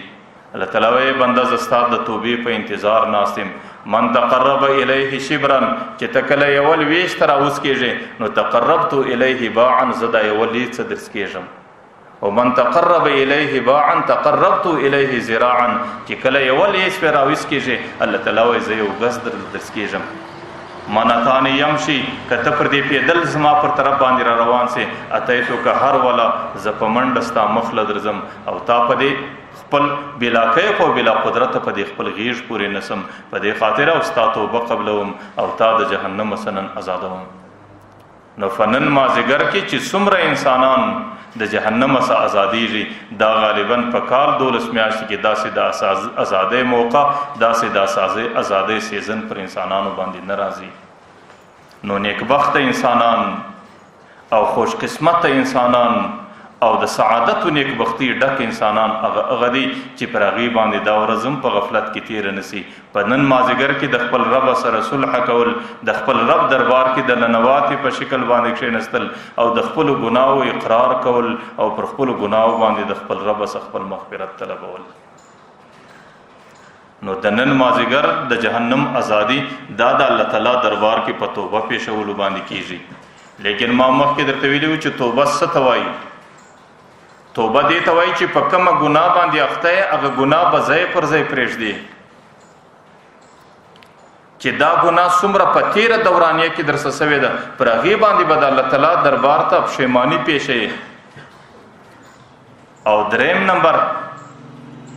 پر روان او مستقبل زمانه کې به د الله تعالی سره کلکه وعده او عهد کوي چې یا الله چې زما زندگی څومره اوسي بیا زما ستا سره وعده ده زما ستا سره کلک عهد و پیمان دی چې الله بیا به زه دې ګناه ته نور نږدې کېږم نو په ګناه او په توبه کښلو کې چې د توبې په خاطر سړی د کمې ګناه څخه صفا کېږي په هغې کې اولنی شرط دا دی چې دا ګناه به سړی ځای پر ځای پرېږدي او کچیرې د ګناه څخه سړی ځای پر ځای توبه نه وکاږي صرف په خوله باندې استغفار وایي نو په دې ته استغفر الله او مغفرت باندې د الله تعالی دربار کې د سړي مغفرت نه وي او په دې باندې د جهنم څخه د سړي دپاره ازادي نه وي چې کله د توبې پر دې حقیقت باندې لږ نظر وکړو نو زما او ستا کم قسمتي روانه ده د روژې اوله عشره تېره سوه لیکن ما او تا د ګناه څخه توبه نه وکړه د روژې دویمه عشره د مغفرت تېره سوه په هغې کې ما او تا د ګناه څخه توبه نه وکړه او که په دې عشره کې ما او تا په هوش کې نه سوره او دا عشره هم دغسې په غفلت کې را باندې تېره سي بیا خو د پیغمبر علیه صلات وسلام شرع ده چې د دې انسان په نصیب دی آبادی د بربادی او د دې انسان په نصیب کې دی هلاکت دی چې برده باندې روژه ټوله تېره سوه او د هغې په خاطر باندې د ځان دپاره مغفرت او غوښتنه او د توبې غوښتنه نه وکړه او ځان یې د جهنم څخه آزاد نه کوي ما مخکې درته ویل چې ما او تا پر دې خپله زندګي باندې نظر وکړو نه مې په اوله عشره کې توبه نصیب سوه نه مې په دویمه عشره کې توبه نصیب سوې ده نه مې په دریمه عشره کې توبه نصیب ده نو بیا خو زما او ستا په زندګي کې د پیغمبر شرع ده زما او ستا په زندګي کې د جبرائیل امین دی پر هغې باندې چې په دې روژه مبارکه کې کم کسان په کمه ګناه باندې اخته دي هغه ګناه د روژې په اوله عشره کې روانه ده هغه ګناه د روژې په دویمه عشره کې روانه ده او دریمه عشره چې د جهنم څخه د ازادۍ عشره ده په دې کې هغه ګناه روانه ده چې کله ګناه مسلسله روانه ده بیا به څه خارې توبه ستا په نصیب سي او بیا به ته پر دې ګناه باندې توبه څنګه د الله دربار ته پیش کړي حالانکه د توبې اولنی شرط دا دی ان یقلع عن المعصیه چې کومه ګناه باندې اخته یې هغه ګناه به ځای پر ځای باندې پرېږدي نن زما او ستا معاشره کې بعضې خلک هغه د مجلسو او د ژبې په ګناه کې مبتلا دي په غلطو مجلسو کې شرکت کوي د خپل ټیم پاس په خاطر باندې غلطو محفلو له ورځي او په هغې کې قسمه قسم ګناهو سره مخامخ کیږي د روژې څخه مخکې هغه محفلونه روان دي د روژې په اوله عشره کې روان دي په دویمه کې روان دي چې د اختر د شپې پورې مسلسل هغه محفلونه هغه غلط مجلسونه هغه د ګناهو برفور مجلسونه روان دي نو بیا به څه تورې خارې توبه د دې په نصیب سي بعضې نوجوانان هغې د روژې څخه مخکې د خپل ټیم پاس دپاره په قسمه قسم ګنده فلمو باندې په قسمه قسم ګنده ډرامو باندې عادت دي. نو روژه کې هم دی د خپل ټیم پاس دپاره هغې ته چوټۍ نه ورکوي، هغه فلمونه دي، هغه ډرامې دي او هغه تماشې دي، هغه روانې دي چې در اختر در شپې پورې. نو یې کم نصیب ستا خو توبه په نصیب نه سوله، چې توبه دې په نصیب نه سوله نو د معنا د دې دا ده چې ته د ګناهو څخه خلاص نه سوې او د جهنم څخه د ازادۍ پروانه ستا په قسمت کې نه راغله. بعض انسانان هغې د خپل پیشینو د خیال په خاطر، د خپل تکبر او د غرور په خاطر چې کله لمانځه راسي چې د هغې فایسو ته ګورې، چې کله بازار کې د هغې فایسو ته ګورې، چې کله دکانداري او دفتر کې د هغې فایسو ته ګورې، نو د روژې څخه مخکې دا غلط پیشین روان دی، په روژه کې دننه هم روان دی، د مغفرتو د رحمتو د عتق من النار په ټولو عشرو کې روان دی. نو د دې کم نصیبه څه توبه په نصیب سو. بعضې نوجوانان هغې د دې ژر خریلو په مرض باندې عادت دي. د روژې څخه مخکې هم ژیره خریل کېده، په روژه کې هم خریل روان دي او د اختر د شپې خدای په انتظار دی چې کله به د اختر شپه راورسېږي. او که ته د هغې سره لږ مکالمه او کلام وکړې چې کم نصیبه دا ګناه بې لذت د دې په خاطر باندې ولې د الله تعالی جهنم ته ځان تیاروې، نو نعوذ بالله دی کله کله دا وایي چې دا دونه ګناه نه ده. او کومه ګناه چې سړی سپکه بولي او کومه ګناه ته چې سړی په سپک نظر ګوري، د هغې ګناه یو اثر دا دی چې د هغې سره خطره دا ده چې یو خو الله تعالی پر دې ګناه سړي ته د توبې توفیق نور کوي، دویمه خطره دا ده چې کله کله د دې سره د انسان ایمان پر حالت د زکندن سلب کېږي. نو هغه ګناه روانه ده او چې کوم بنده په دې ګناه باندې اخته دی د هغې بدبخته په ذهن کې دا ده چې دا دومره ګناه نه ده. عام عرف کې خو موږ دا اورېدلی دي چې ژیره پرېښول دا د پیغمبر علیه السلام سنت دی، لیکن ګوره زموږ دې دین کې دوه شیه سنت نه دي، واجب دي. یو د جماعت لمونځ واجب دی او یو د دې بنده دپاره ژیره پرېښول دا واجب دي. که ته ماته وایې چې په عرف کې خو د دې نوم خلک د سنتو یادوي، د دې معنا دا ده چې دا ثابت بالسنت دی. سنت حدیث ته ویل کېږي، هغه هم په حدیثو باندې ثابت دی، دا هم په حدیثو باندې ثابت دی، لیکن په حقیقت کې دا ټول واجب اعمال دي. د الله تعالی د طرفه 1,40,000 زیاتو کم پیغمبران د دنیا ته راستول سوي دي. په دې ټولو پیغمبرانو کې در اوسه ژر خریلی نه دی راغلی دې دنیا ته.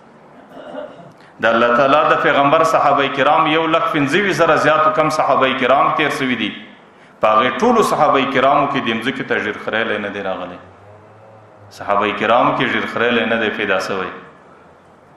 لیکن په عرف کې ژیره خریله او بریتونه غټول د چا علامه وه؟ دا د مجوسو علامه وه، دا د مشرکینو عادتو او دا د هغه بت فرستو عادتو چې کوم چا به د بتانو عبادت کوی. پیغمبر علیه الصلاة والسلام ورته خالف المجوس اوفر اللحى وحف الشوارب، تاسو د مجوسو مخالفت کوئ، تاسو زما امت یاست. هغې به ژیرې خریلې، بریتونه به یې غټول، تاسو به بریتونه کشني کوئ او د هغې په مقابل کې به ژیره غټوئ او دا د مجوسو عادت به د خپله ځانه څخه باسئ. پیغمبر علیه الصلاة والسلام وایي من لم یاخذ من شاربه، چې کوم سړی بریت نه پورته کوي او بریت او ژیره نه لویوي نو فلیس منا. یو روایت خدا دی فلیس من دیننا، زموږ په دین کې نه دی. پیغمبر وایي فلیس من امتنا، زموږ په امت کې نه دی. فلیس من اعمالنا، زموږ په اعمالو کې چې کوم د مسلمانانو اعمال دي په هغې کې دا سړی داخل نه دی. زه دا وایم چې تاسو د دې یوې اندازه ولګوئ، د دې نفع تاسو په خارج کې وګورئ چې د دې فایده څه ده، لیکن د دې عذاب ته ګورئ. فقها در دې ځای تللي دي چې کوم سړی په دې مرض باندې اخته دی نو اوله سزا یې دا ده چې لا یجد شفاعتي، د پیغمبر د شفاعت حق په آخرت کې نه لري. زموږ سره څه راپاته دي؟ زما او ستا کوم ټوټه فوټه اعمال دي؟ په خدای قسم که الله تعالی د یوې ورځې حساب را سره وکړي د ټولې جهنمي زندګۍ دپاره مې کفایت کوي. لیکن یوه اسره د پیغمبر شفاعت راپاته دی چې الله تعالی به مې د پیغمبر په د دې نازولي په شفاعت باندې جنت ته رسوي. لیکن ما او تا په ټول عرف کې د هغه پیغمبر دشمني په مخه باندې واخلو. پیغمبر وای دا د مجوسو عادت دی، دا د مشرکینو عادت دی، دا د بت پرستو عادت دی. ته زما امتی یې، زما د امت عادت دا دی چې دا بریتونه به کوچني کوې، دا ژیره به غټوې، لیکن ته د پیغمبر مخالفت کوې، تا د پیغمبر مقابله په مخه اخیستې ده او تا ټوله زندگی د پیغمبر په ضد کې تېره کړه. نو اوله سزا یې دا ده چې لا یجد شفاعتي، بیا به هغه سړی د قیامت په میدان کې د پیغمبر د شفاعت تمه نه کوي. چې کله د قیامت میدان له راښکاره سي نو دی به پیغمبر ته بدي کړي چې زما شفاعت وکړه، هغې به ده ته مخ نه را اړوي. دی چې هر څومره چیغې کوي نو هغوی به ورته وایي ته زما امتي نه یې او زما نن په ذمه باندې د خپل امت شفاعت دی. دی به چیغې کړي چې زه ستا امتي یم، نو هغوی به ورته وایي چې زما د امتي شکل و رنګ خو داسې نه دی. چې کم شکل دی دی هغه د مجوسو دی، زه د مجوسو په ډله کې. چې کم شکل دی دی هغه د بت پرستو دی، د بت پرستو په ډله کې به ځې. او چې کم شکل دی دی هغه د مشرکینو دی، خدا نه خواسته چې د هغې په ډله کې روان نه سي.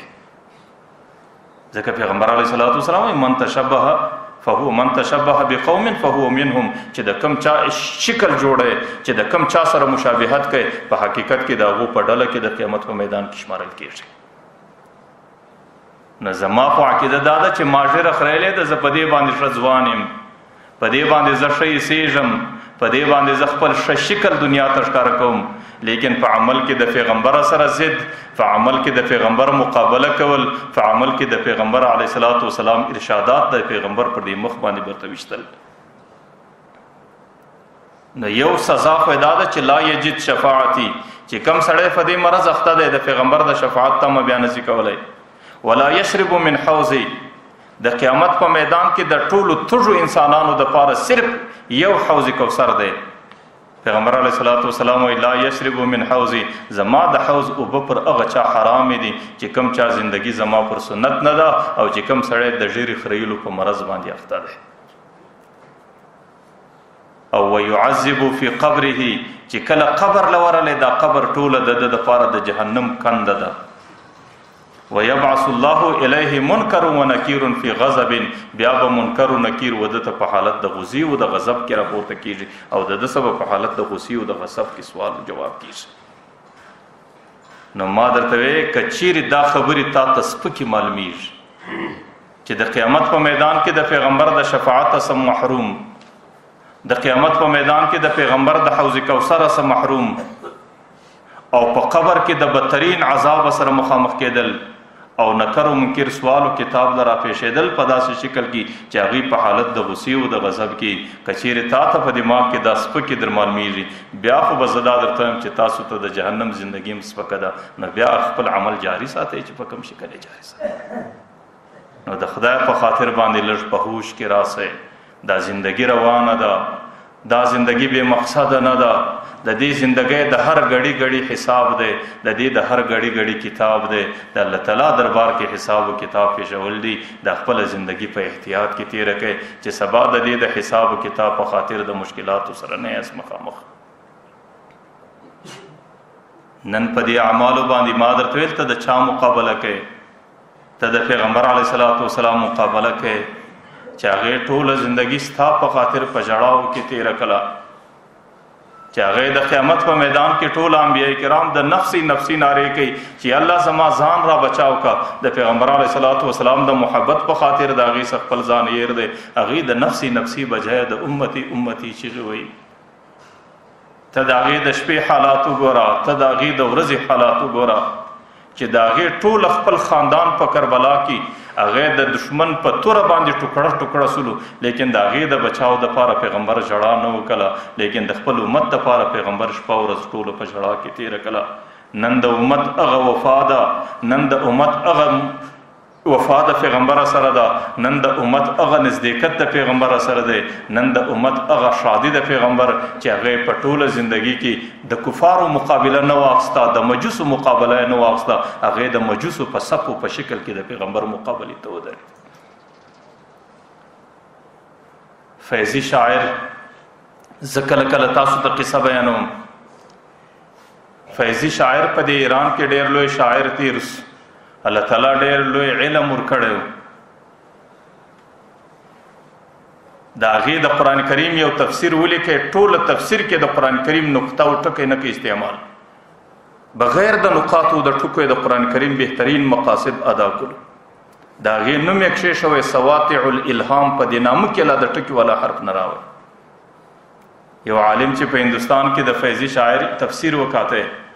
نو هغه په دې کې حیران سو چې الله تعالی دې ته څومره علم ورکړی دی، د دې کم قسم ذکاوت دی، د دې کم قسم ذهانت دی. او فیضي شاعر په تصوفو کې ډېر زیاتو او د ټوله تفسیر د قرآن کریم ټول آیاتونه د تصوف په شکل د تفسیر اصل بریزلو.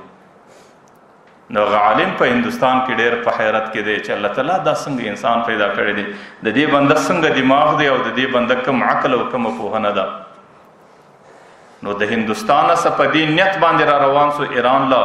چې زه به یو ځل فیضي شاعر وینم چې دا څنګه انسان دی. دې ته الله تعالی څومره پوهنه او څومره تدبر ورکړی دی چې کله ایران ته راورسېدی نو پوښتنه پر پوښتنه باندې راځي د فیضي شاعر کلي ته یې ځان راورسوی. چې کله کلي ته رالی نو فیضي شاعر کور یې پیدا کړ. نو دې کور کې معلومات وکړئ چې فیضي شاعر به چیرې نو هغوی ورته وایي چې هغوی حمام له تللی دی او حمام کې حجامت جوړوي. چې کله فیضي شاعر حمام له ورلی نو چې کله هغه عالم د فیضي شاعر په طلب کې حمام له ورلی نو که ګوري فیضي شاعر د حمام په چوکۍ کې ناست دی دا ژیره خوري. هغه عالم چې دې ته وکتل د دې فیضي شاعر علم ته وکتل، عمل ته وکتل، د ډېره افسوس اوسئ د دې سترګو څه اوښکې راتوس. مره په ډېر تعجب کې ورته وایي اغا ریشمې ته راشي، ورته وایي اغا ته ژیره خورئ. هغه ورته وایي بلې ریشمې ته راشم ولیکن دل مسلمان نه مې خراشم. اسلام دا نه دی چې زه ژیره خورم یا نه خورم، دا زما ذاتي عمل دی. اسلام دا دی چې زه چاته تکلیف نه ورسوم، نو زه ژیره خورم ولیکن دل مسلمان نه مې خراشم، د مسلمان زړه ته تکلیف نه ورسوم. هغه څه ورته وایي هغه عالم؟ هغه ورته وایي بخدا دل رسول الله مې خراشي، په خدای قسم د مسلمان زړه خو نه زیری، د رسول الله زړه ته تکلیف ورسوي، د رسول الله زړه زیری، د رسول الله زړه زخمي کوي. ما مخکې درته ویل چې کم نوجوان دا په نر پر دې مخ باندې راکشي، په خدای قسم ظاهرا د ده پر مخ دی، په باطن کې د رسول الله پر زړه باندې راکشیږي.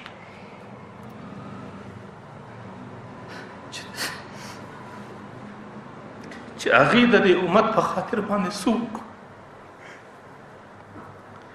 او د امت نن د هغې سره کومه وفا ده. د امت سره نورې ټولې دښمنۍ په عطس وې، د امت نوجوانانو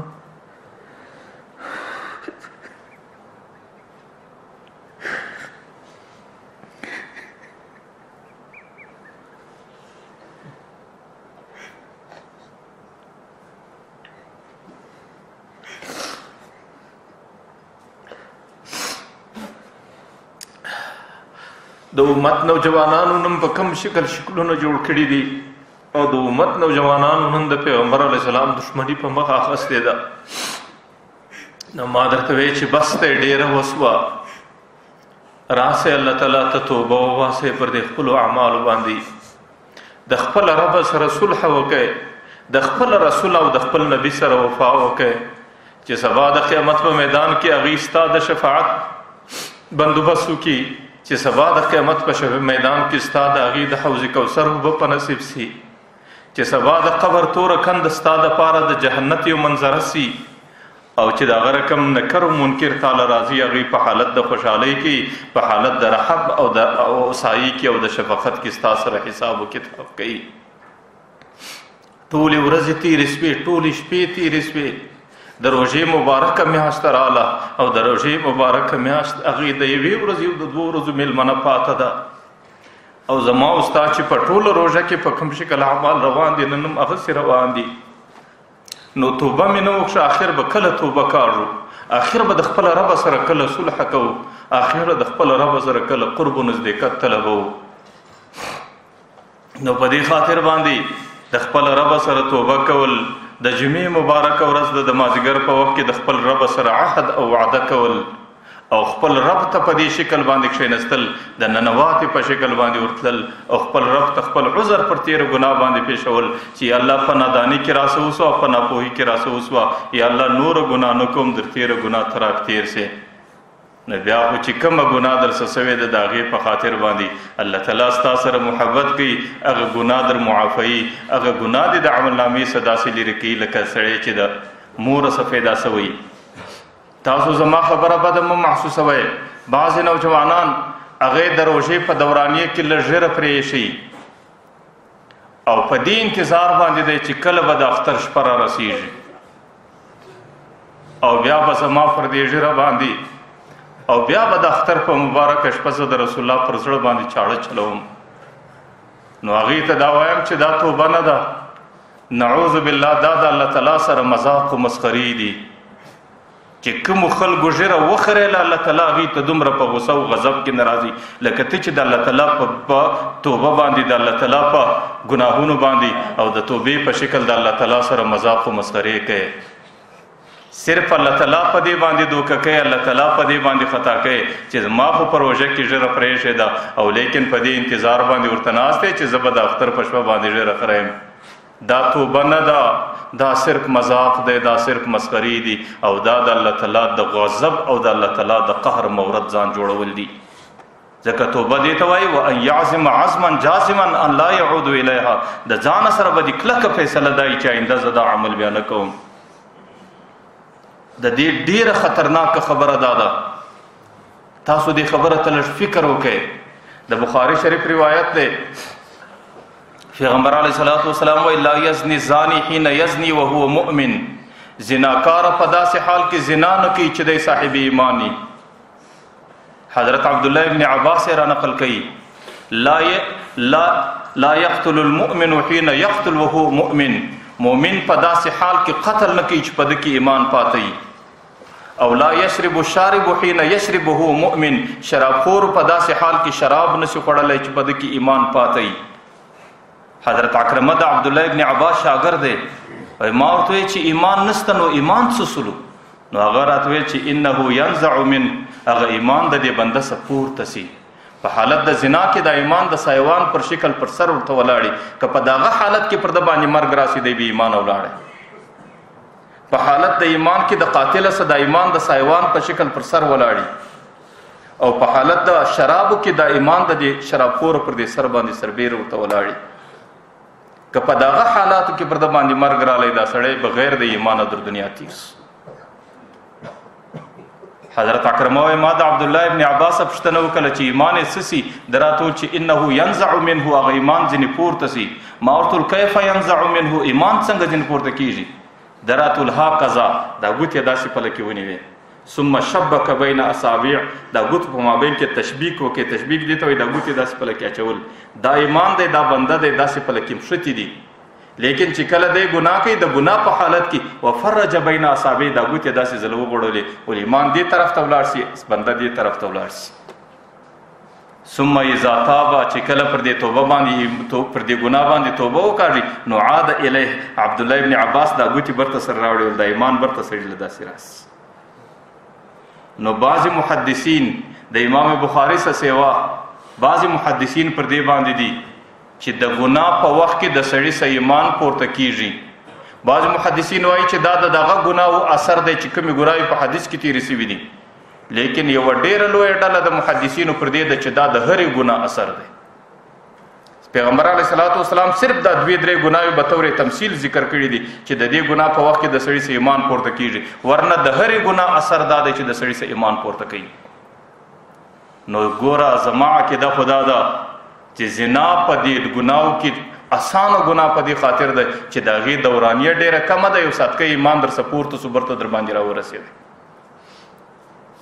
قتل دا اسانه ګناه ده، ځکه د هغې په وجه ایمان در څه پورته سو چې قتل وسو دوباره برته رالی، ځکه د قتل په دوران کې ایمان نو.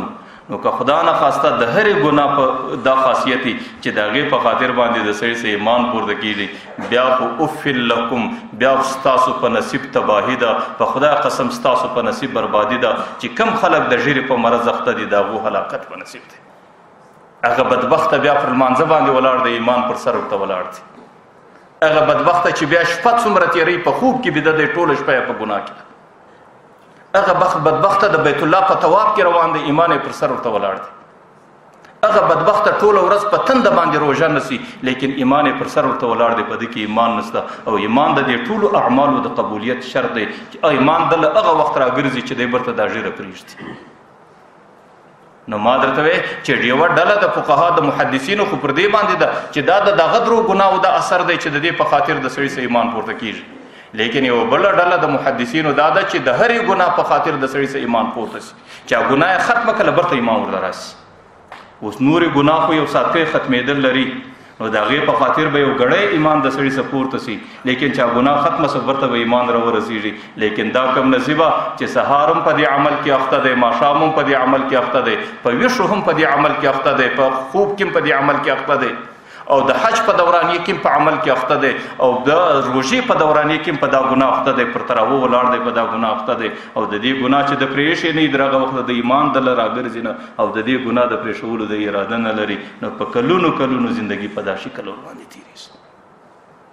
نو ما درته وی چې زه کومه خبره کوم زما د دې ملګرو سره شفقت دی، زما همدردي ده، زما غمخواري ده. په خدای قسم تاسو موږ ته ډېر قریب انسانان او ډېر محبوب انسانان یاست. ستاسو د شفقت په خاطر دې نوجوانانو ته وایي چې بس دی ډېره درسه وسوه، ډېره درسه وسوه، ډېره درسه وسوه، ډېره مبارکه میاشت ده، ډېره مبارکه ورځ ده، او د ورځې ډېر مبارک ګړي دي. راسئ د خپل رب سره صلح وکئ، راسئ د دې ګناه څخه توبه وکاږئ، راسئ د الله تعالی په کور کې ننواتې ورته کښېنئ. د زندګۍ باور نشته چې زندګي در کومه وخت روانه وي، د زندګۍ په تمه باندې مه دوکه کېږئ. در تاسو ډېر ښه ځوان نوجوانانو چې تیر کال روژه ور باندې راله، نن تاسو ورسئ د هغې د بدن خارې، د هغې د بدن اجزا ټوله د قبر په تورو کندو کې د خارو په شکل کې پراته دي. د زندګۍ په فرصت باندې مه غفله کېږئ. د زندګۍ مشر او کشر نه دی معلوم، او د زندګۍ بیمار او مریض او ناجوړ او جوړ نه دی معلوم. د زندګۍ دورانیه ختمېدونکې ده، نو د زندګۍ په دوکه کې مه راځئ. راسئ د روژې آخرنۍ ورځې دي، او د جمعې مبارکه ورځ ده، او د مازدیګر په ګړي کې الله تعالی په اربونو په کروړونو انسانان د جهنم څخه آزادوي. صرف د خپله پښیماني خپل رب ته پیش کړئ بس، چې یا الله په کومه ګناه چې اخته یم دا ګناه بیا نه کوم، یا الله چې څومره راسه وسو پر هغې باندې پښیمانه یم، یا الله ستا سره مې فیصله دا ده چې په مستقبل کې دې ګناه ته ورژوندې کېږم نه. بیا خو ته نیکبخته انسان یې، بیا خو د دې په خاطر الله تعالی ستا سره داسې کوي چې ستا ګناه د الله تعالی د دې تو د ستا عملنامه د دې ګناه څخه داسې صفا کوي لکه په دې ورځ چې ته د موره پیدا سوی. بیا خو د الله تعالی محبوب انسان یې، بیا الله تعالی ته قریب انسان یې، بیا به الله تعالی په ټولو انسانانو کې ولایت او قرب و تا ته در په نصیب کوي. نو الله تعالی دې موږ په هوش کې راولي چې څومره په غفلت کې راسه تېره سوه، الله تعالی دې دا چند ورځې په غفلت کې نه راسه تېروي. الله تعالی دې مې خپلې صلح ته تیار وساتي. الله تعالی دې توفیق راله راکړي چې د خپل رب سره صلح وکړو او جوړ وکړو، او د خپل رب دربار ته ننواتې ورورسو، او په دې دوکه کې رانوسو چې زموږ زندګي روانه ده. الله تعالی دې مې دا دوکې او غفلتونه د دماغه څخه وباسي. الله تعالی دې دا څو خبرې قبولې وګرځوي. واخر